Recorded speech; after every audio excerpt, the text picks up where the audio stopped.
Boa noite a todos os nossos irmãos espíritas do Grupo Espírita Amor ao Próximo, os nossos irmãos de Morro Azul. É com muita alegria que nós temos mais essa oportunidade de estarmos reunidos, reunidos no entorno do Evangelho para que nós possamos estudar as mensagens espíritas, as mensagens de Jesus. E como é de praxe, nós vamos começar o nosso estudo exatamente lendo uma mensagem para que nós possamos nos ambientar, para que nós possamos nos harmonizar, permitindo a interferência, a intercessão dos bons espíritos sobre todos nós.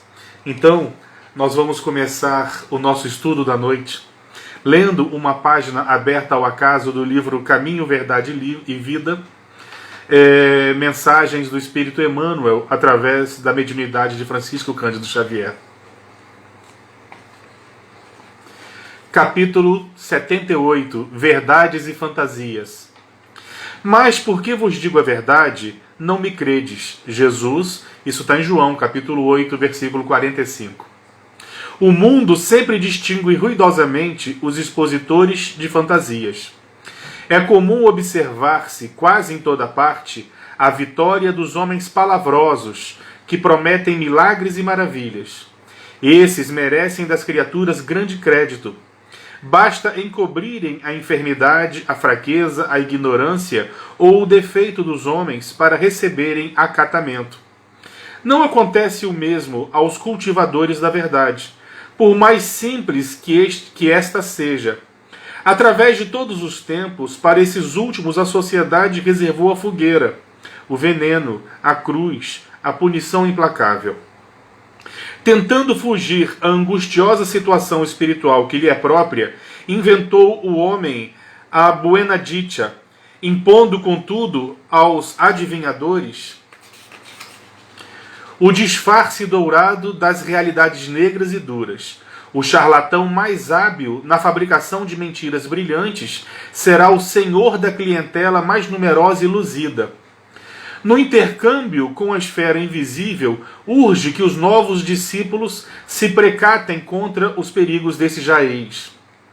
A técnica do elogio, a disposição de parecer melhor, o prurido de caminhar à frente dos outros, a presunção de converter consciências alheias são grandes fantasias. É necessário não crer nisso. Mais razoável é compreender que o serviço de iluminação é difícil, a principiar do esforço de regeneração de nós mesmos. Nem sempre os amigos da verdade são aceitos. Geralmente são considerados fanáticos ou mistificadores, mas, apesar de tudo, para nossa felicidade, faz-se preciso atender à verdade enquanto é tempo. Boa noite, meus irmãos. É com muita alegria que nós temos mais essa oportunidade, como estávamos falando, de nos reunirmos, pedindo aos amigos espirituais que estejam conosco nesses instantes, e sabemos que o estão, exatamente porque já sentimos a presença deles, e convocamos para que possam estar em nossos lares, para que possam nos amparar, clarear nossos pensamentos, possam nos trazer uma centelha de paz, para que todos nós possamos, em torno do Evangelho de Jesus, que nós possamos iniciar os estudos dessa noite. Nós vamos começar com uma prece. Nós vamos convidar a todos os irmãos que já estão presentes, para que nós possamos nos reunir na prece em pensamentos unidos, para que nós possamos nos elevar a Jesus, para que Ele possa interceder por todos nós. E assim nós convocamos nossos irmãos.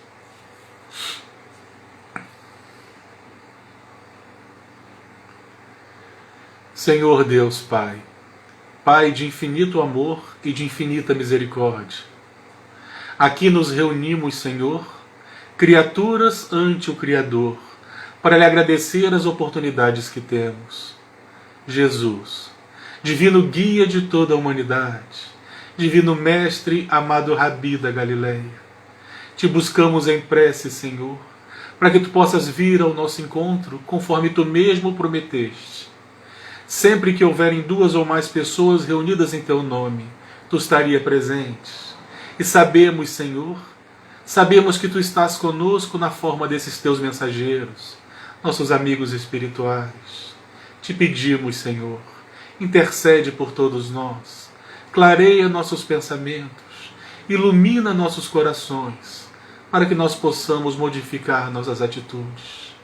Ilumina a estrada de nossas vidas, Senhor. Ilumina nossos lares. Que a sua paz possa reinar em nossos corações, em nossos lares, para aqueles com quem nós amamos, para aqueles em quem nós mentalizamos nesses instantes, que não necessariamente estão conosco nesses momentos. Aqueles em quem nós mentalizamos nas ruas, nos leitos hospitalares, aqueles que se encontram enfermos. Socorre a todos, Senhor. Te agradecemos as oportunidades que temos, pelo pão nosso de cada dia que não nos faltou, pelo teto que nos abriga, por nossas famílias, pelas tarefas do dia a dia, por tudo lhe agradecemos, Senhor, pela oportunidade da reencarnação, pela oportunidade que temos da saúde do corpo físico e mesmo quando ela nos falta. Te rendemos graças, Senhor, porque sabemos do quanto nós ainda necessitamos de tudo isso. E primeiramente em nome de Deus, nosso Pai, em Teu nome, Jesus, e de todos os nossos amigos espirituais, em especial o de Anália Franco, patronesse da instituição, nós possamos iniciar os nossos estudos. Permanecei conosco, Senhor. Obrigado. Boa noite. Boa noite a todos os nossos irmãos. É com muita alegria, então, que nós temos essa oportunidade de encontro, mais essa oportunidade de encontro, e nós vamos começar os estudos dessa noite de uma forma diferente, de uma forma não habitual, um pouco diferente dos estudos que nós vemos fazendo já há algum tempo. Nós vamos começar falando do Livro dos Espíritos. O Livro dos Espíritos, particularmente na sua terceira parte, ele fala sobre a lei do progresso e fala também sobre a progressão dos mundos. A lei do progresso faz parte de uma daquelas 10 leis morais. E dentro da lei do progresso, nós falaremos sobre a progressão dos mundos. Segundo os Espíritos disseram a Allan Kardec, os mundos progridem naturalmente. Os mundos não são estáticos, eles estão em intensa transformação. Não apenas em transformação química ou transformação física, mas eles também progridem espiritualmente, por incrível que isso possa parecer. Na verdade, os Espíritos disseram a Allan Kardec que o mundo progride quando os seus habitantes progridem. E é através dos seus habitantes que eles fazem essa análise. Segundo os Espíritos disseram a Allan Kardec, na terceira parte do Livro dos Espíritos, os habitantes de um mundo, eles progridem intelectualmente, eles progridem moralmente, e conforme eles progridem, eles proporcionam que o mundo progrida também. Eles proporcionam que o mundo possa mudar de patamar, do patamar em que ele se encontra. E vez por outra, o mundo se transforma, o mundo progride, o mundo transita. Segundo os Espíritos disseram a Allan Kardec, são 5 os mundos habitados. O mais primitivo dos mundos, exatamente com esse nome, chamado de mundos primitivos, ali se encontram os espíritos que estão reencarnando pela primeira vez. Os espíritos mais animalizados, mais próximos dos instintos, das suas características mais animalizadas e menos angelicais. Entretanto, nós não podemos esquecer que, sendo a lei de amor, sendo a lei de progresso, esses personagens, esses espíritos, eles não estão à orfandade. Sempre existirão entre estes os espíritos mais adiantados. Os espíritos vão dizer a Allan Kardec que existe um intenso fluxo migratório entre os diversos mundos habitados. E, vez por outra, diversos espíritos são trazidos a mundos inferiores, para que eles possam, então, progredir e para que eles possam alavancar o progresso desses novos mundos. Então, é natural nós pensarmos na Terra, enquanto ela se encontrava no estágio de mundo primitivo, nós entendermos que foram também trazidos para cá diversos espíritos. Esses espíritos foram trazidos em condições expiatórias, mas ao virem para cá, eles também colaboraram com a transformação, inclusive biológica, do mundo em que nós nos encontramos. Nós vamos encontrar, depois de Allan Kardec, um detalhamento melhor disso no livro chamado A Caminho da Luz, em que o Espírito Emmanuel exatamente nos fala, em especial de um desses fluxos migratórios. Esses fluxos conectam todos os mundos, espiritualmente falando. Ele fala daqueles espíritos que foram trazidos de Capela para exatamente alavancar o progresso do mundo onde nós vivemos, e quando eles chegaram aqui, encontraram aqui um mundo ainda primitivo e colaboraram para que esse mundo pudesse progredir. Não apenas eles colaboraram com o progresso do mundo, como eles também progrediram em diversas virtudes aqui entre nós. Logo depois dos mundos primitivos, vem o mundo de provas e expiações. O mundo de provas e expiações ainda é um mundo que também prevalece o mal. Ainda somos personagens repletos de instintos animalizados. Ainda nós vamos encontrar um predomínio do egoísmo. Esse mundo de provas e expiações, ele teria se transformado, ele teria exatamente culminado com o mundo de provas e expiações, havia deixado de ser um mundo primitivo, segundo alguns autores, mas isso não é consenso entre os autores espíritas.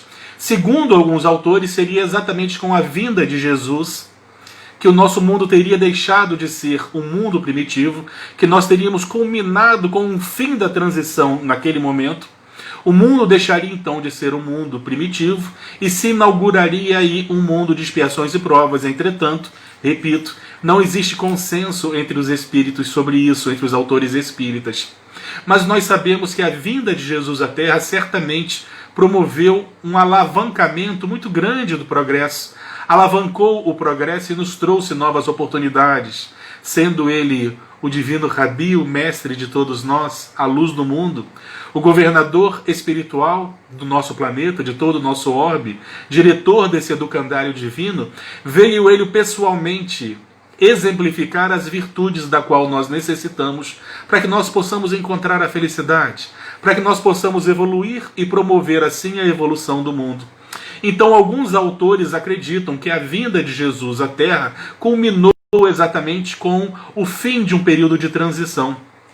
Mas, repito, isso não é consenso entre os autores espíritas. Mas nós sabemos que Jesus esteve entre nós e nos promoveu realmente novas reflexões e alavancou-nos o progresso de alguma forma muito especial.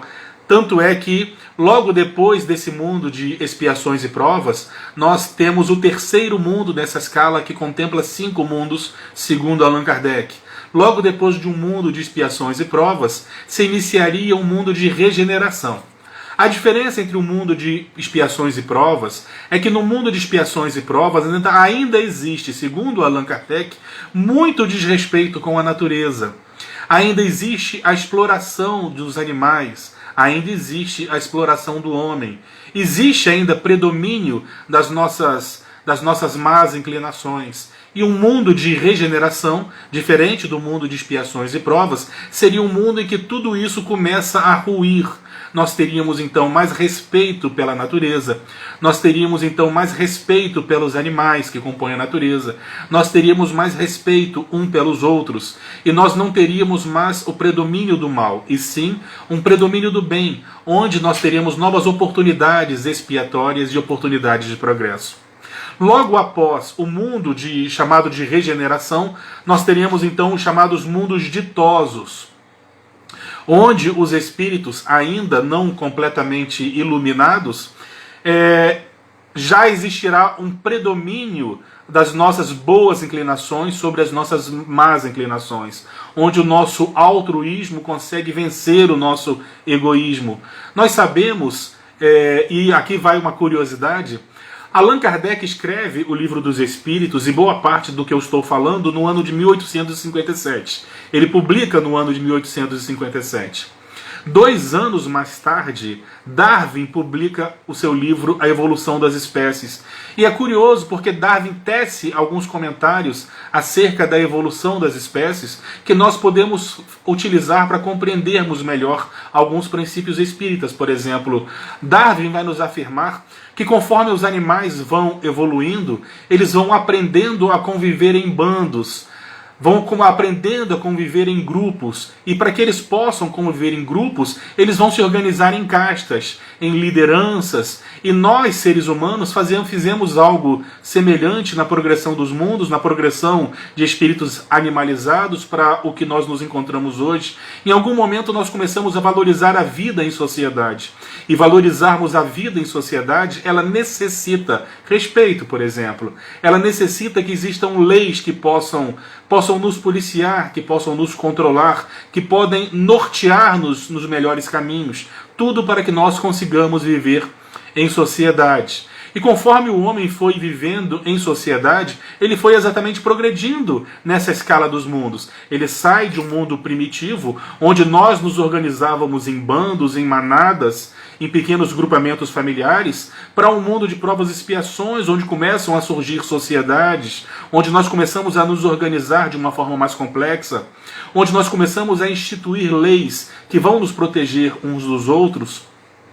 Logo depois, então, vem o mundo de regeneração. Após o mundo de regeneração, os mundos ditosos. E, por fim, os mundos celestes, onde, com certeza, o bem irá predominar sobre o mal integralmente. Onde nós poderemos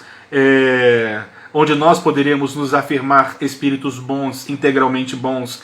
Então, Allan Kardec nos apresenta essas 5 classificações, essas 5 escalas de mundo.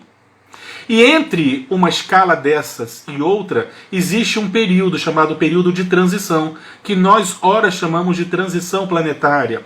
Então nós já transitamos, por exemplo, de um mundo primitivo para um mundo de expiações e provas. E segundo os espíritos nos informam, nós estamos exatamente num desses momentos, em que nós estamos transitando de um mundo de expiações e provas para um mundo de regeneração. Mas isso é muito complexo de se compreender. Por exemplo, quando nós observamos ao longo da história, pelo menos da história mais recente, nós temos a impressão que nós caminhamos para trás. Observemos, por exemplo, do século XVII para o século XXI. Nós, de repente, começamos a ver bandeiras de liberdade, de igualdade, de fraternidade sendo levantadas. Nós começamos a ver teólogos, filósofos, nós começamos a ver personagens entre nós que evidenciavam o valor da solidariedade. Pessoas começaram a se organizar exatamente para que a sociedade pudesse ser sociedade mais justa. Diversos pensadores surgem, principalmente em meados do século XIX.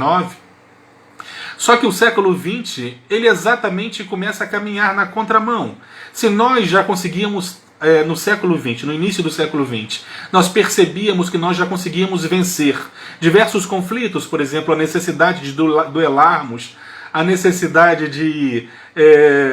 enfim, nós começávamos a observar aos nossos semelhantes de uma forma diferente, graças a diversas teorias que surgiam, a diversas novas formas de enxergar o mundo, diversos novos teóricos. De repente o século XX ele se mostra a contramão da história. Nós começamos o século com guerras que iriam recortar artificialmente todo o território africano, guerras por toda a América Latina, conflitos civis por toda a América Latina, o mundo todo assolado por um sistema que seria extremamente excludente. Nós começamos a observar que aparentemente o mundo parece ter progredido no sentido contrário, que o mundo parece que no século XX para o século XXI ele caminhou para trás, e o espírito Manuel Filomeno de Miranda, através do médium Divaldo Pereira Franco, ele fala que é exatamente isso.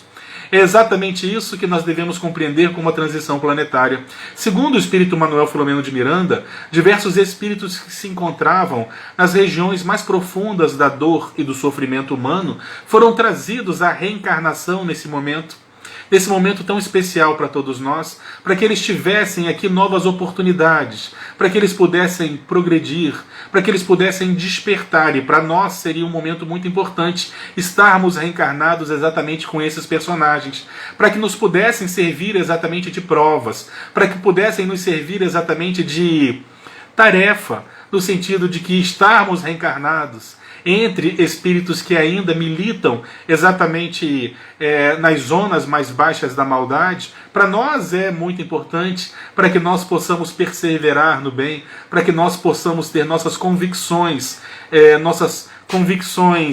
colocadas à prova. Então nós estamos vivendo um momento muito especial, um momento de transição planetária, onde nós somos convocados ao testemunho do bem, e a pergunta que nós devemos nos fazer nesse momento é exatamente essa: o que Jesus espera de nós? Nós olhamos à nossa volta e nós vemos a dor e o desespero, as pessoas sofrendo de ansiedade, as pessoas sofrendo com medo de guerras, de conflitos, as pessoas começam a diminuir ou a questionar sentimentos nobres como a empatia, começam a diminuir a dor alheia, começam a chamar de vitimização aqueles que reclamam de sofrimento, porque nós não temos condições de sentir a dor que o outro sente. Nós não temos condições de sentir a dor do outro, então nós chamamos de vitimização. Nós estamos vivendo momentos muito frios, muito tensos. E ao lado de tudo isso, nós temos todas essas ameaças. A ameaça microbiológica, a ameaça química e a pior de todas as ameaças, a ameaça psicológica. A ameaça psicológica que existe verdadeiramente através das chamadas notícias falsas, que nos assaltam o tempo todo, são tão convincentes que fazem com que nós acreditemos em teorias conspiracionistas que não acrescentam nada, que não permitem um progresso científico e nos aumentam a ansiedade, porque a sensação que a pessoa tem ou que a pessoa alimenta é que o tempo todo o bem está perdendo. Isso não é verdade. Jesus está ao leme da nossa embarcação e vamos falar dele então. O que Jesus espera de nós nesse momento tão delicado que o planeta passa? Nós olhamos à nossa volta e nós vemos pessoas desesperadas, desesperançosas, pessoas que realmente em algum momento desafiaram até a ciência, e hoje nós estamos vendo os nossos hospitais novamente ficando abarrotados exatamente porque deixamos de obedecer um dos princípios, que é inclusive também princípio espírita, é o de seguirmos a ciência. E as pessoas começaram a questionar, a duvidar, e nós estamos aí vendo dores de famílias. E eu nunca tive, por exemplo, em nenhum outro momento desse ano, a doença tão próxima, porque pessoas muito próximas de nós estão adoecendo. A maioria está conseguindo vencer a doença, mas alguns não conseguem, e essa incerteza é sempre um drama. É sempre um drama que faz com que nós aumentemos a ansiedade. É desesperador o momento que muitos de nós estão vivendo. Então a pergunta que nós fazemos é o que Jesus espera de nós. Vamos ser a mensagem da esperança, vamos ser a mensagem da paz, a certeza de que o bem vence e que é Jesus quem está ao leme dessa embarcação. E Ele conta conosco, porque o mundo muda quando nós mudamos. Não vamos ser aquela voz que soma nessas teorias esdrúxulas. Vamos ser aquela voz, a voz da esperança, a voz da fraternidade. Vamos permitir que as pessoas sejam o que são. Entretanto, o nosso dever é sermos cada dia melhores, em compreensão, em fraternidade. E Jesus esteve aqui entre nós, sabendo que nós não teríamos condições, naquele tempo, de compreender a sua mensagem. Boa parte da sua mensagem, inclusive, se perdeu, conforme nos relata o evangelista João. Na última parte do seu evangelho, podem consultar, na última parte do seu evangelho, João teria nos dito o seguinte: mesmo que nós fôssemos capazes de reunir todos os livros, todos os pergaminhos da humanidade, nós não teríamos condições de descrever o que foi a vinda de Jesus à Terra. Daí nós imaginamos o quanto que nós não sabemos, o quanto que se perdeu sobre a vinda de Jesus, sobre aqueles 3 anos do seu messianato, em que ele transitou verdadeiramente entre nós. João afirma que nós não teríamos, mesmo se nós conseguíssemos reunir todos os livros, nós não teríamos condições de escrever o que foi, o que teria sido a vinda de Jesus entre nós. Sem contar as mensagens de Jesus que nós modificamos por necessidade, porque nós, na incapacidade de seguirmos a mensagem de Jesus, em algum momento, nós a modificamos, principalmente a partir do século III. Os historiadores confirmam pergaminhos que são encontrados dos evangelhos, mostram que houveram acréscimos, mostram que houveram modificações. Entretanto, a parte mais importante da mensagem de Jesus, ela não foi modificada, principalmente aquela que foi deixada para nós através de parábolas. Porque Jesus nos ensinava por parábolas, isso está no Evangelho Espírita. As parábolas foi um recurso pedagógico usado por Jesus para que nós pudéssemos absorver a mensagem, lembrar da mensagem, sem necessariamente compreendê-la na sua amplitude naquele momento. Boa parte das mensagens de Jesus, das parábolas de Jesus, segundo nos informa o Espírito Joana de Ângeles, nós estamos ainda ensaiando na sua compreensão. Conforme nós amadurecermos mais, nós começaremos a compreender em plenitude as mensagens que Jesus havia nos deixado. E por que as parábolas? As parábolas usam recursos como figuras, que falam do cotidiano daqueles personagens. Lembremos que Jesus não falava apenas para aqueles personagens na antiga Palestina. Jesus deixava mensagens para toda a humanidade, para todos nós em algum momento. Mas ele se dirigia principalmente e primeiramente para aqueles personagens. Então nós vamos encontrar nas parábolas e nas mensagens de Jesus diversos recursos que era de fácil entendimento para aquelas pessoas. Por exemplo, Jesus falava aos pescadores, Jesus falava aos camponeses, Jesus falava para aquelas pessoas simples que ele encontrava em Cafarnaum, por exemplo. Então, nas diversas mensagens de Jesus, nas suas diversas parábolas, nós vamos encontrar como exemplos, como figura, nós vamos encontrar a semente, nós vamos encontrar o grão de mostarda, nós vamos encontrar a rede de pesca, nós vamos encontrar os lírios do campo e as aves do céu. Jesus sempre utilizou desses recursos de imagem para que nós pudéssemos guardar a sua mensagem, para que em algum momento da nossa própria história nós tivéssemos condições de compreendê-la, de interpretá-la, e os Espíritos vão nos dizer que nos torna a tarefa muito mais fácil de compreendermos a mensagem de Jesus quando nós a analisamos através das lentes da doutrina espírita. A doutrina espírita vai nos oferecer os recursos necessários para que nós possamos compreender a mensagem de Jesus em sua amplitude. E assim, então, as parábolas, elas não foram modificadas, segundo nos informa o Espírito Joana de Ângeles, exatamente porque, se nós não compreendíamos, nós naturalmente não modificávamos. Se nós não conseguíamos compreender a parábola ou a mensagem em plenitude, nós não modificamos. E essas parábolas, essas mensagens conseguiram atravessar os séculos. E hoje, nós começamos a engatinhar na compreensão dessas parábolas. Nós começamos a lograr um mínimo de maturidade para compreender a mensagem de Jesus, que naturalmente não é uma mensagem superficial. Se ela nos aparece superficial, creiam, é porque nós não a compreendemos em plenitude. A mensagem de Jesus é profunda, como ele, na sua grandiosidade, ele que é a luz do mundo. Ele que é a luz do mundo, nosso modelo e guia. É natural que não houvesse superficialidade na sua mensagem. E se a mensagem chega até nós superficialmente, ou com alguma superficialidade, é porque nós não a compreendemos, segundo o Espírito Joana de Ângeles. Diversas dessas mensagens, então, elas têm a necessidade que nós a interpretemos utilizando os recursos ou a lente da doutrina espírita. Existe uma mensagem que será nosso objeto de estudo dessa noite, que ela ficou conhecida como a parábola do festim de bodas. Essa mensagem, ou essa parábola, ela consta em 2 evangelhos. O evangelho de Mateus e o evangelho de Lucas, com uma pequena diferença entre os 2 evangelistas. Nós vamos encontrar na parábola contida no Evangelho de Mateus, um parágrafozinho a mais, que não está no Evangelho de Lucas. Tirando isso, as 2 parábolas são praticamente idênticas. Os evangelistas então terão nos registrado algo mais ou menos assim.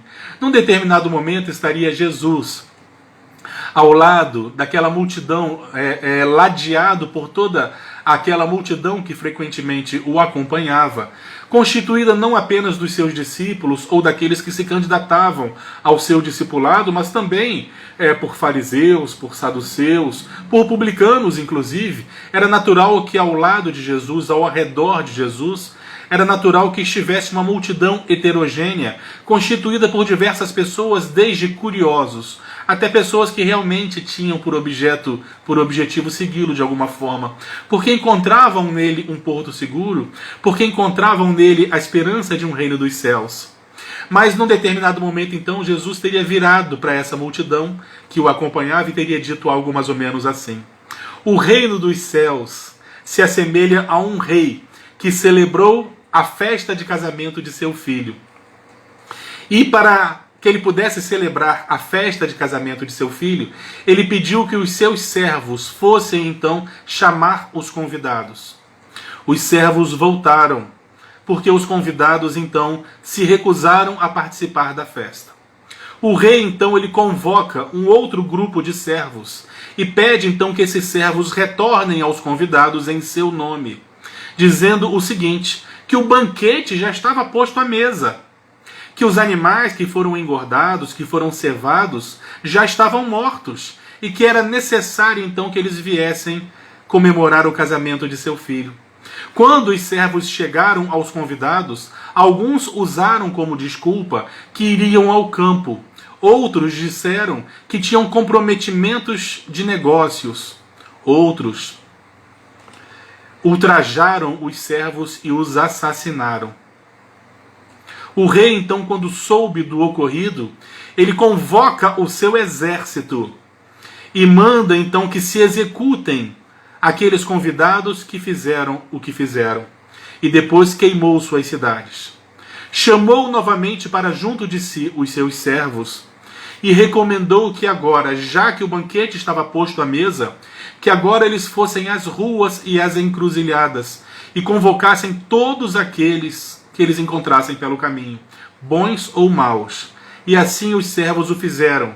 E pelas ruas, pelas esquinas, pelas estradas, eles foram convocando todos aqueles que eles encontraram pela frente. E quando estavam todos reunidos, exatamente comemorando o casamento do filho do rei, o rei foi à mesa onde todos estavam se fartando e, transitando entre eles, observou que um dos convidados não estava vestindo uma veste nupcial. E ele então pergunta, onde está a sua veste nupcial? Aquele que estava sem o traje nupcial, então, permanece em silêncio, porque não tinha muito o que explicar. Ele então recomenda aos seus servos que peguem esse homem, amarrem-no, atem cordas aos seus pulsos e aos seus pés e atirem às trevas exteriores, onde há choro e ranger de dentes. E termina então dizendo que muitos são os chamados e poucos serão os escolhidos.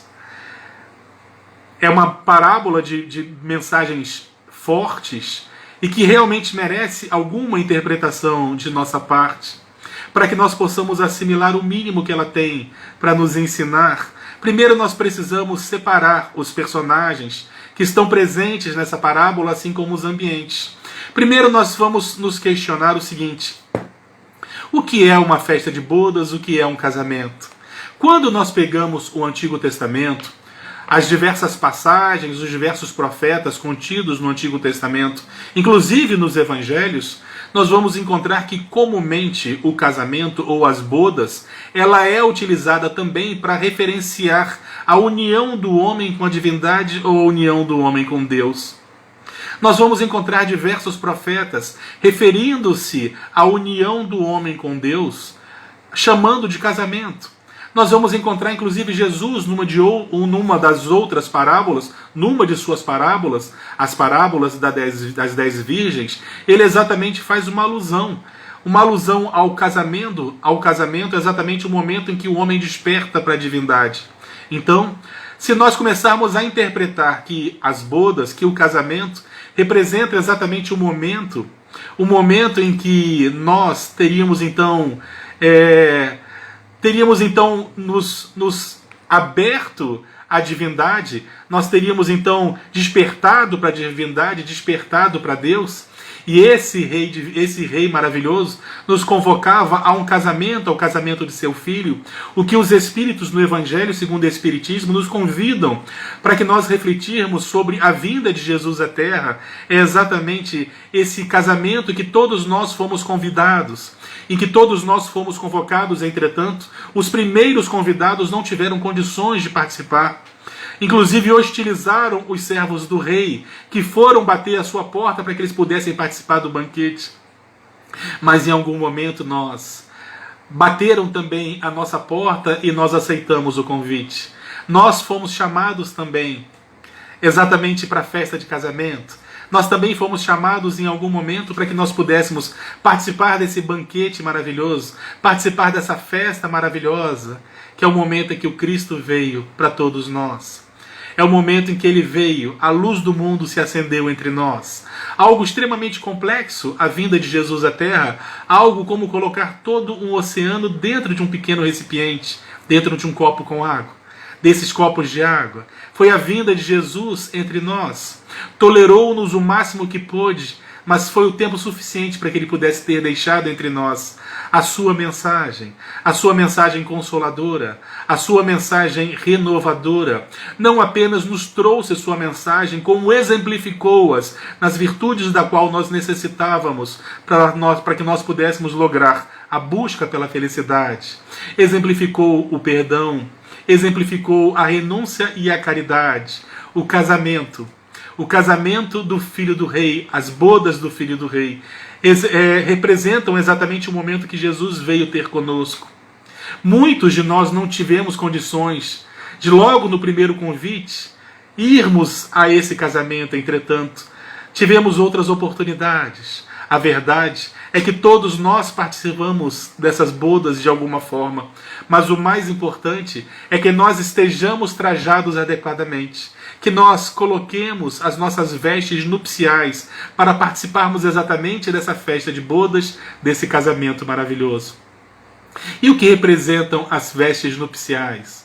O que representam as vestes nupciais? Naturalmente que não tem nenhum tipo de vínculo com a moda da terra ou com as roupas e a cultura da terra. Quando Jesus falava das vestes nupciais, ele falava exatamente quando nós nos trajamos de luz ou quando nós vestimos sombras.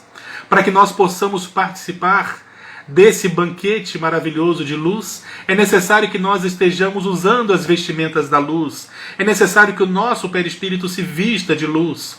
E não tem como nós nos vestirmos de luz se essa luz não partir de nós mesmos.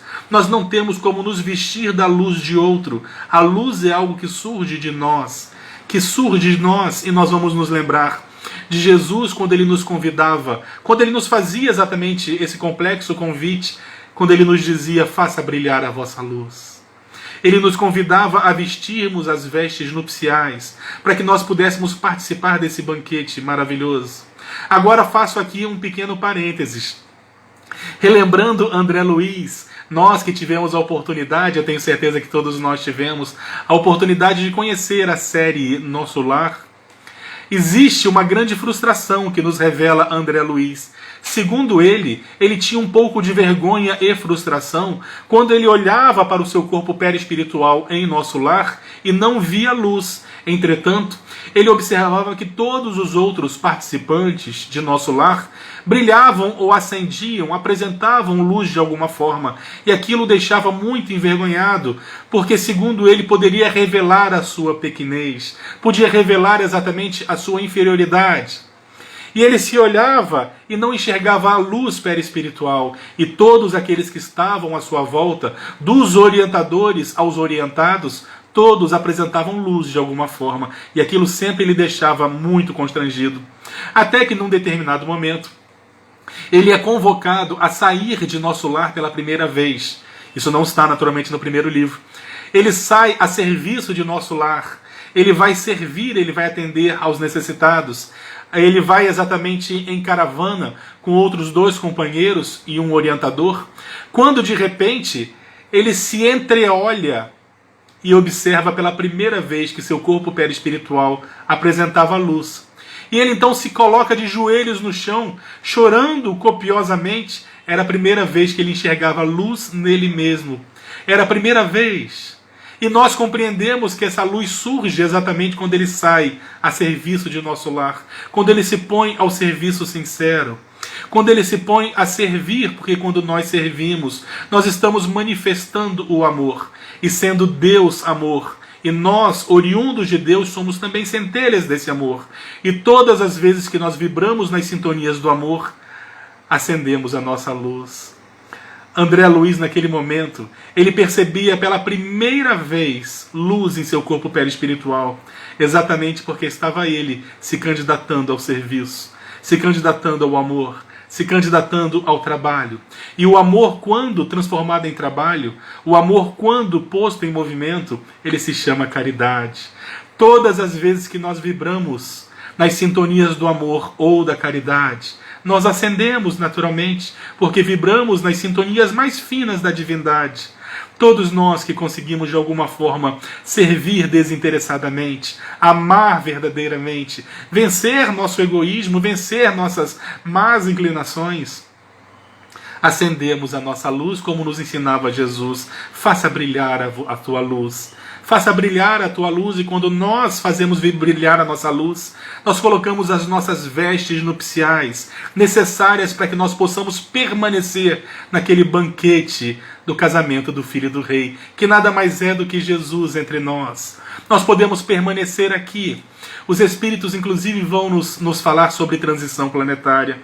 Eles vão dizer exatamente que aquele que não veste as vestes nupciais, nesse momento tão delicado em que o planeta conta conosco, nesse momento de transição que o planeta está passando, aquele que não vestir a sua veste nupcial, ele infelizmente será atado e retirado daqui, onde existem as trevas exteriores, lágrimas, gritos e ranger de dentes. Ele está falando exatamente daqueles que terão a necessidade de novas oportunidades em outros mundos, onde eles colaborarão consigo mesmos e com o novo mundo onde habitarão, nos chamados fluxos migratórios que existem, espiritualmente falando. Vestirmos a nossa veste nupcial é vestirmos-nos de luz, que não temos como colocá-la em nós, de fora para dentro. É de dentro para fora sempre. Mas não devemos nos preocupar exatamente com as vestes nupciais nesse momento. Porque, segundo Jesus mesmo, entre todos aqueles que participavam do banquete, apenas um não vestia as vestes nupciais, mostrando que serão bem poucos aqueles que não lograrão conseguir, não lograrão aproveitar as oportunidades que nos são oferecidas de reforma íntima, de vencermos-nos nas nossas más inclinações, de aprendermos a amar e a servir. Tudo que está à nossa volta conspira a nosso favor. Todo momento que nós estamos vivendo conspira a nosso favor. O tempo todo nós somos convocados a servir. Repito, meus irmãos, nós devemos nos perguntar isso o tempo todo. O que Jesus espera de nós, nesse momento tão especial que nós estamos passando. Estamos vivendo momentos muito delicados. A mentira ronda à nossa volta por toda parte, principalmente através de mensagens equivocadas de influenciadores digitais. E muitos de nós, temerosos com mensagens extremamente convincentes, colocamos aquilo para frente, compartilhamos, ignorando que está tudo de acordo com o que Jesus planeja para nós. E que nós devemos multiplicar sim as mensagens da esperança, as mensagens da fraternidade, não essas conspiracionistas, essas terríveis de ódio, essas terríveis onde as pessoas transformam as suas opiniões pessoais em verdades absolutas e não admitem opiniões alheias. Vamos servir, meus irmãos. Nós às vezes não temos condições de não receber essas mensagens, mas nós podemos pelo menos não compartilharmos, não distribuirmos essas mensagens. Vamos trazer Jesus para dentro dos nossos lares. Vamos refletir e olhar à nossa volta onde nós podemos servir sinceramente. Jesus conta conosco. Senão nós não estaríamos aqui nesse momento tão especial que a humanidade vive. Oremos, meus irmãos. Que a oração possa ser para nós um porto seguro, o nosso momento de encontro com a divindade, para que nós possamos nos fortalecer nesse momento delicado que nós vivemos, para que nós possamos nos transformar, para que nós possamos nos melhorar e para que nós possamos trazer os amigos espirituais para nossas vidas. É uma porta que só se abre pelo lado de dentro. E somos nós quem temos a tarefa de abri-la. É a porta de nossos corações. Que nós possamos abrir para os amigos espirituais, para que eles possam nos auxiliar a vestirmos-nos das nossas vestes nupciais, para que nós possamos vestir a luz, que ela é oriunda naturalmente das vibrações, da sintonia do amor. Meus irmãos, que a paz de Jesus permaneça entre nós. Que nós possamos meditar nessa parábola, que certamente tem muitas outras lições a serem subtraídas para o nosso enlevo, para o nosso progresso, para o nosso crescimento. Nesse momento tão delicado que Jesus espera de nós. Que nós possamos ser fonte de amor e de esperança. Que nós não sejamos fontes de pessimismo, de ódio, de rancor, Vamos exatamente seguir na contramão do mundo. Não é porque todos seguem num determinado caminho que nós temos que seguir também. Vamos questionar, vamos meditar o que Jesus faria se estivesse aqui nesse momento. Somos seguidores da sua mensagem. Então vamos ter a mensagem dele conosco, a mensagem do amor, da compreensão, do perdão, que eventualmente em nossas vidas nós acabamos colocando de lado. Nós às vezes deixamos as notícias, as mensagens do mundo sobrepujarem as mensagens de Jesus em nossos corações. Meus irmãos, confiemos. É Jesus quem está ao leme de nossa embarcação planetária. E segundo mensagens recentes de diversos médiuns consagrados pela caridade, tudo o que está acontecendo está de acordo com os planos de Jesus. Confiemos sempre, meus irmãos, e vamos servir, aprendermos a amar. É para isso que estamos aqui nesse momento. Eu gostaria de convidar todos os nossos irmãos, nesses instantes finais, para que nós possamos orar em agradecimento, para que os nossos amigos espirituais possam nos abençoar.